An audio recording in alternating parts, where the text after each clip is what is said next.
ഒത്തിരിയേറെ counselling centres ഉണ്ടായിട്ടും നല്ല പ്രഗത്ഭരായ കൗൺസിലേഴ്സ് ഉണ്ടായിട്ടും അതുപോലെ തന്നെ മീഡിയയിൽ നമുക്ക് മോട്ടിവേഷൻസ് നിരന്തരം കിട്ടിയിട്ടും എന്തുകൊണ്ടാണ് ഇന്ന് ലോകത്ത് ചിലർക്കെങ്കിലും പെട്ടെന്ന് തന്നെ ഒരു ആത്മഹത്യയിലേക്ക് പോകാനോ അല്ലെങ്കിൽ പിടിച്ചു നിൽക്കാൻ പറ്റാതെ ജീവിതം അവസാനിപ്പിക്കാനോ മറ്റുള്ളവരാൽ കൊല്ലപ്പെടാനോ ഇങ്ങനെയെല്ലാം തോന്നുന്നത് നിങ്ങൾ ചിന്തിച്ചിട്ടുണ്ടോ? ശരിക്കും പറഞ്ഞു കഴിഞ്ഞാൽ മോട്ടിവേഷൻ എങ്ങനെയാണ് നമ്മളെ ഹെൽപ്പ് ചെയ്യണേന്ന് ചിന്തിച്ചിട്ടുണ്ടോ? ഇങ്ങനെ 3, 4 ക്വസ്റ്റ്യൻസ് ഞാൻ ചോദിക്കാൻ കാരണം, നമ്മുടെ എല്ലാം ധാരണ ഒരാള് നമുക്കൊന്ന് മോട്ടിവേറ്റ് ചെയ്ത് തന്നാലോ, ഒരാളൊരു അഡ്വൈസ് തന്നാലോ, ഒരു കൗൺസിലിങ്ങിന് പോയാലോ, നമ്മുടെ ജീവിതം അടിമുടി മാറും എന്ന് ചിന്തിച്ചുകൊണ്ട് നമ്മള് ഈ മോട്ടിവേഷൻ അല്ലെങ്കിൽ ഈ കാര്യങ്ങളിലേക്ക് എല്ലാം ഫോളോ അപ്പ് ചെയ്യണേ. ശരിക്കും അത് അബ്സല്യൂട്ട്ലി റോങ് ആണ് ട്ടോ. ആദ്യം തന്നെ നമുക്ക് മോട്ടിവേഷൻ തരേണ്ടത് നമ്മള് തന്നെയാണ്. അല്ലെ? നമുക്കൊരു അസുഖം വന്ന, ഒരു പനി വന്ന, ഒരു വയറുവേദന വന്ന, ഒരു തലവേദന വന്ന നമുക്ക് ആരെ കാണണം? ആരെ കോൺടാക്ട് ചെയ്യണം? അല്ല ഇതൊക്കെ അറിയാം നമുക്ക്. ഓരോ സെക്ഷൻ ബൈ സെക്ഷൻ ആയിട്ടുള്ള ഡോക്ടേഴ്സിനെ കാണാനറിയാം. പക്ഷേ ഈ മനസ്സ് കൈകാര്യം ചെയ്യാനായിട്ട് നമ്മള് പഠിച്ചിട്ടില്ല. ഇത് നമ്മളുടെ മനസ്സിന്റെ കാര്യാ പറയണേ. പുറത്താരുടെയും മനസ്സ് കൈകാര്യം ചെയ്യാൻ നമുക്ക് പറ്റിയില്ലെങ്കിലും നമ്മളുടെ കൂടെ നിൽക്കുന്ന നമ്മളുടെ മനസ്സിനെ കൈകാര്യം ചെയ്യാനായിട്ട് കേപ്പബിൾ അല്ല നമ്മള്. ഇങ്ങനെയുള്ള നമ്മളെ പുറത്ത് നിന്ന് അതായത് എ ടു ഇസഡ് മനസ്സിലാവണത് എനിക്കാണ് എന്നെക്കുറിച്ച്.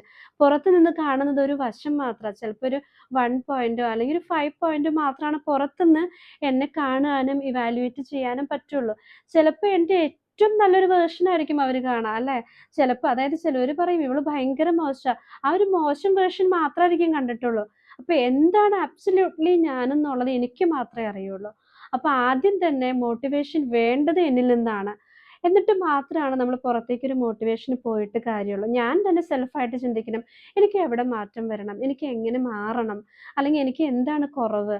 അല്ലെങ്കിൽ എന്നെ ഹാപ്പിയാക്കാൻ ഞാൻ എന്ത് ചെയ്യണം? ഒരിക്കലും ഒരാൾക്ക് നമ്മളെ ഹാപ്പിയാക്കാൻ പറ്റില്ല. ഓഷോയുടെ ബുക്സിൽ കണ്ടിന്യൂസ് പറയുന്ന ഒരു കാര്യമാണ് ആനന്ദം.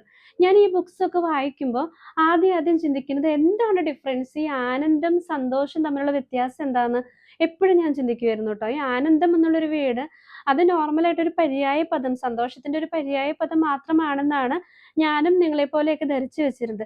പക്ഷേ ഈ ഓഷോയുടെ ബുക്സ് കണ്ടിന്യൂസ് വായിച്ചാൽ അറിയാം, അദ്ദേഹം സന്തോഷം എന്ന് പറയുന്നതും ആനന്ദം എന്ന് പറയുന്നതും 2 വേർഷനിൽ കാണുന്നുണ്ട്. ആനന്ദം എന്നുള്ളത് നമ്മുടെ മനസ്സിൽ സ്ഥിരമായിട്ട് നമുക്ക് കീപ്പ് ചെയ്യാൻ പറ്റുന്നതാ.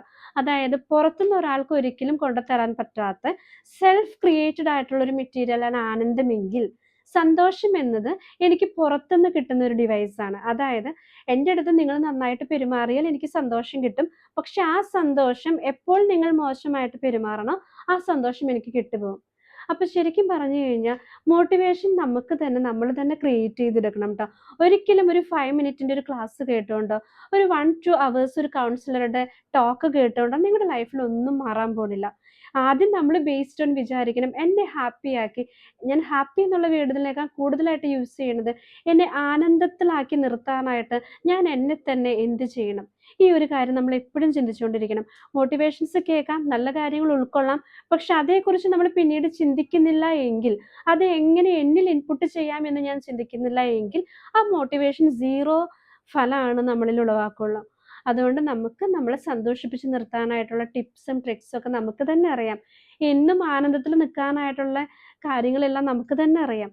കൂടുതലും നമ്മളിലേക്ക് തന്നെ തിരിയാം. മോട്ടിവേഷൻസ് കേൾക്കാം, അതിനുള്ള പോയിന്റ്സുകൾ എടുക്കാം. പക്ഷേ ഈ ആനന്ദത്തിലായിട്ട് ഇരിക്കുവാനായിട്ട് നമ്മൾ ശ്രമിക്കണം ട്ടോ. Thank you.